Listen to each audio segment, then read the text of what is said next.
Hvorfor en skal jeg vælge? Ja, det er jo dit valg, Kirsten. Hvorfor en er så god?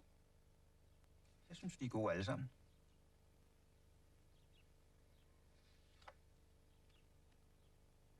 Piagets udviklingsteorier. Ej, den vil jeg altså ikke have. Kirsten, når man har vendt kortet, så fanger bordet. Piagets udviklingsteorier, ja. Nå, men hvad så? Ja, Kirsten. Piagets udviklingsteorier. Det er noget med nogle stadier og nogle trin. Nå ja. 1. Den sensomotoriske periode. 2. Den præoperationelle periode. 3. Den konkret operationelle periode. 4. Den formelle operationelle periode. Ja, det er fint nok. Kan du sige mere? Ja, jeg kan også Freud og Eriksens teorier. Skal vi nu ikke lige holde os til Piaget? Du kunne de 4 perioder.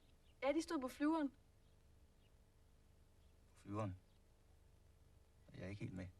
Jo, den der seddel fik. Det der stykke papir med noter på. Man kan sådan lige folde den sammen og ud af vinduet.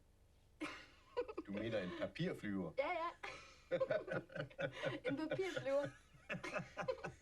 Jeg håber, du ikke smider alle dine noter ud af vinduet. Nej. Nå, men Kirsten, fortæl os lidt om det andet stadium. Det er jo den alder, vi har med at gøre, ikke? Ja, og det står alt sammen i bogen. Og det vigtigste er, at vi ved, at vi kan finde det.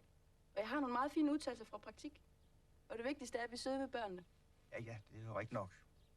Men det er nu også godt nok med lidt teori. Der står også på mine noter, at Freud han er for psykologi, hvad gav er for bolledej. Står det i dine noter? Ja, det har jeg selv skrevet til. Det har du sagt i en time. Det er en af Hermansens guldkorn. Ja. Har jeg virkelig sagt det? Ja, i en time. Og det har jo ikke meget med Piaget at gøre. Er du nervøs? Nej, tværtimod. Eksamen er en festdag.